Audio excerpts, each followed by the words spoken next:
He's a former politician of some sort. Um, he was.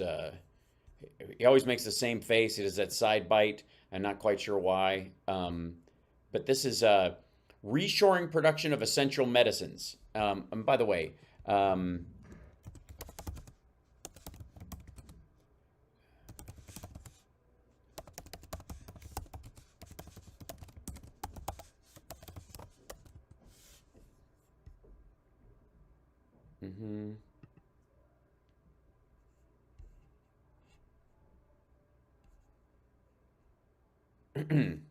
We'll get to this in a moment.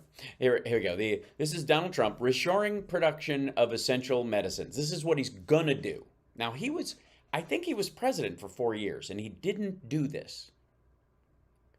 In 4 years, he didn't. He didn't even try to do this, but he's gonna do it. Just a couple weeks after, on day one, along with the other things he's gonna do on day one that he didn't do on any of the single days that he was president. Next time. Hmm. Under crooked Joe Biden, there has been a catastrophic increase in shortages of essential medicines. He means Adderall. I am totally. I don't know what's going on. I'm so lost. I can't even tell you. Hold on, I have to bring up my Trump hands for this one. I've had a special. So much of what we've talked about. I don't even want you to think that for 1 second I have done more for, you know, we've run out of green Sudafed. I've even said, I've heard this before. People have been talking about this. People have said this before. And I'm trying. I'm doing everything I can. I'm making sure that we have all the drugs we need. Adderall, Pervitin. Gosar loves that stuff. It gives his head that nice swivel. That's what he likes. And we sorry. Okay. Last year, new drug shortages were up by 30%, with 295 active drug shortages just by the end of 2022 alone. It's a mess. Oh, it's a mess. By the end of okay, run that by me again, stupid. I was too busy dicking around my little We're up hands. by 30%, with 295 active drug shortages just by the end of 2022 alone. It's a mess.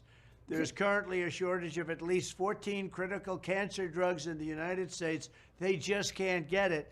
They just can't get it. If you got cancer, you picked the wrong time to get cancer. Every month of delay, cancer treatment increases the risk of death by at least 10%. That's so. If it's been 8 months, you're 80%. You're just dead. You might as well jump off a bridge. It's unthinkable that this could be happening in the United States of America in 2023.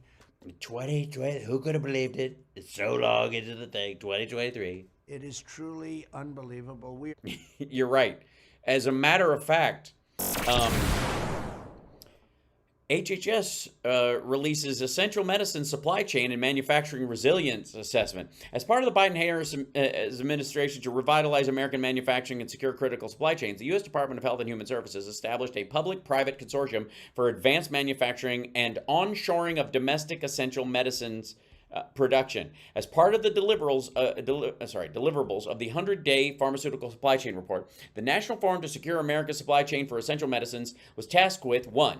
Selecting 50 to 100 critical drugs drawn from the Food and Drug Administration's essential medicines list to be the focus of an enhanced onshoring effort, and 2, developing strategies to overcome current pharmaceutical supply chain challenges and constraints. The forum, including 183 leading subject matter experts, comprised clinical and industrial industry stakeholder steering committees that provided input and analysis via 80-plus surveys, 40-plus interviews, and 4 workshops. The forum's clinical stakeholders include leading doctors, nurses, pharmacists, and public health experts from around the country, representing major hospital systems, professional societies, and government agencies, providing direct patient care to underrepresented populations. The clinical Stakeholders prioritized 86 medicines as most critically needed for acute patient care, a subset of which were further identified for thorough supply chain analysis. HHS is conducting supply chain analyses on these medicines to develop strategies to strengthen the resiliency of the supply chains for these medications. The forum's industry stakeholders included experts from across the pharmaceutical supply chain.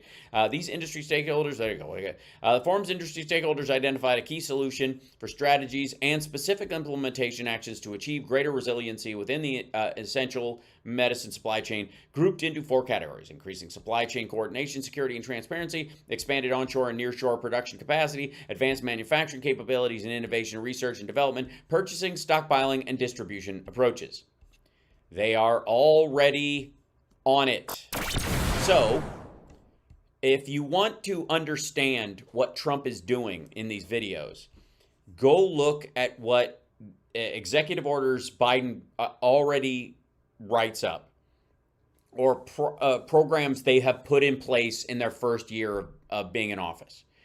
As soon as Biden comes up with a solution and they already start working on it, and they don't publicize it like that one. Most people don't know that that even exists. They might have heard a dust-up story about it or some sort of sideline about it, but they just get at it.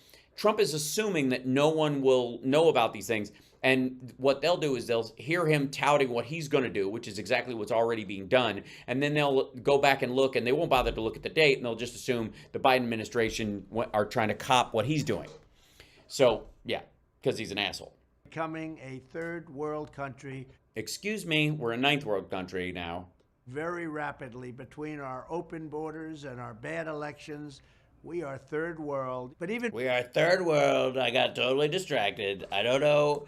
The rest of you are so distracted. No, people don't know this. They don't know it. They don't know we're a third world country at this point. We can't possibly understand at all.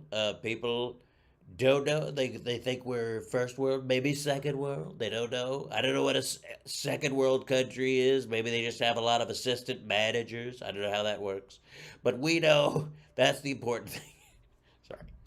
dangerously, the top producer of critical medicines that we rely on in the United States is a place called China. China's doing it. China's getting the place. Produces 95% of all ibuprofen, 91%.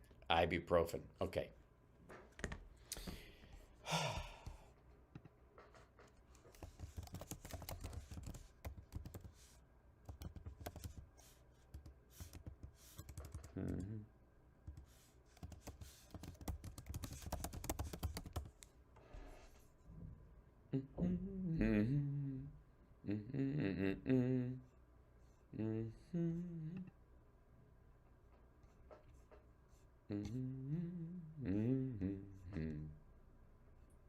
Let's see. This is international global aid program.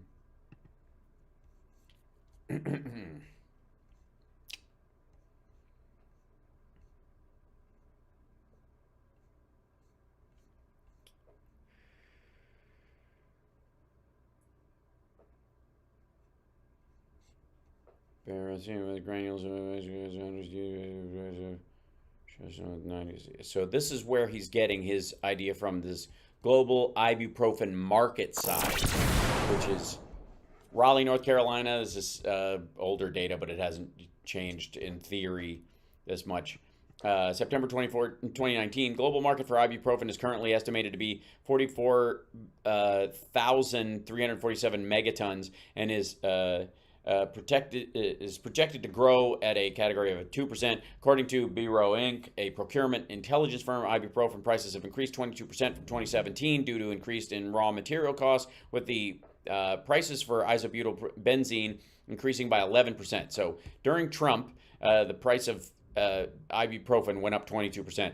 The top 6 players in the market, namely Shasun, Shandong Xinhua, Granules Biocause, IOLCP, BASF, and SI Group had almost 80 to 85% of the ibuprofen supply in the market. Shasun is the market leader with approximately 16% of the global production. However, IOLCP has the highest installed capacity. Meanwhile, Granules Biocase has 100% utilization of ibuprofen production capacity, followed by Shasun with 96%.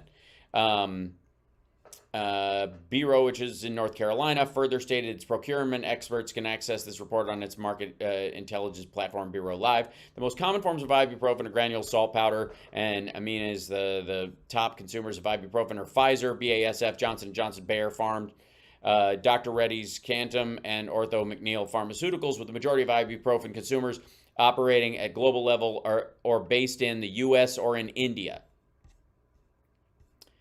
Past 2 years have witnessed a price hike across sodium, metal, IBB, and ibuprofen. Most of the MNC chemical groups increased their chemical prices once in 5 to 7 years, stating an increase in the cost of manufacturing.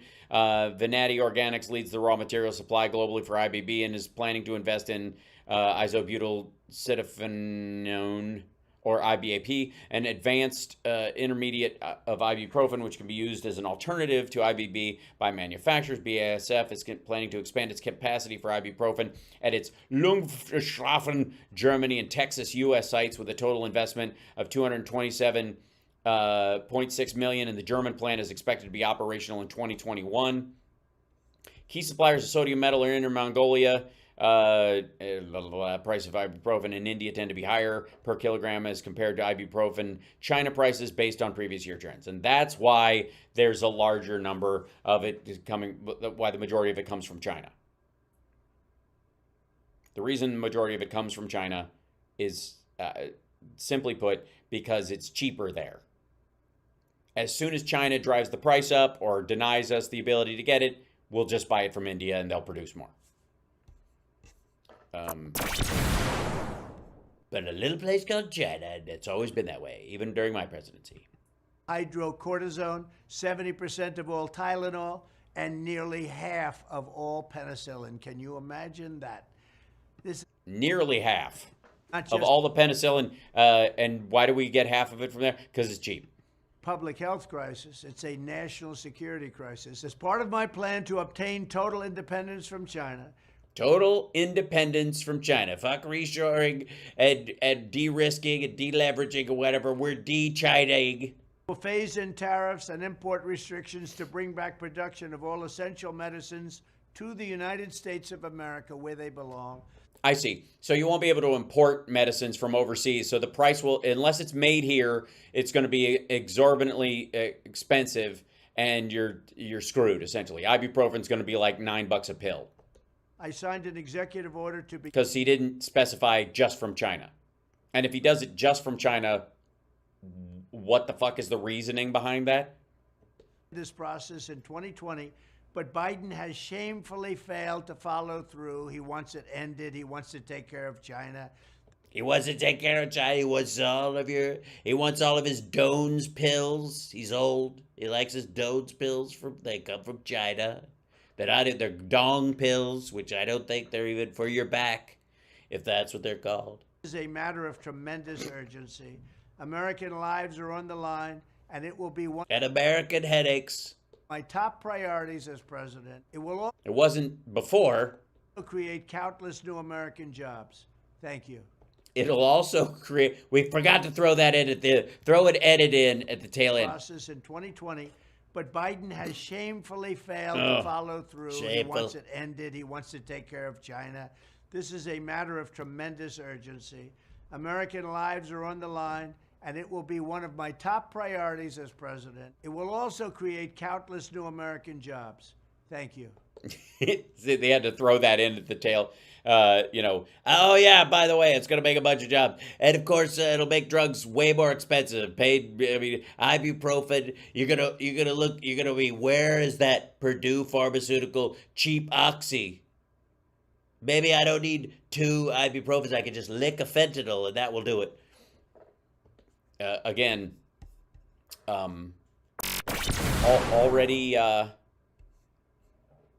already being handled. Already the Essential Medicines working group is already working on it. There's the PDF. We can just look at the PDF if you want about that. There's the fact sheet. Let's blow it up. How do I get these? Do I take this out? Yeah, thank you. We'll blow this up. Building resilient supply chains, revitalizing American manufacturing, faster broad-based growth, 100-day reviews under Executive Order 14017, June 2021. A report by the White House. Building resilient supply chains, revitalizing American manufacturing, fostering broad rates growth. There's also an executive summary, introduction, mapping the supply chain, risk assessment, global footprint. Now I've got some reading to do, don't I? Hold on, now I got to download the goddamn thing. Yes. Download it. Now I got something to read on my break.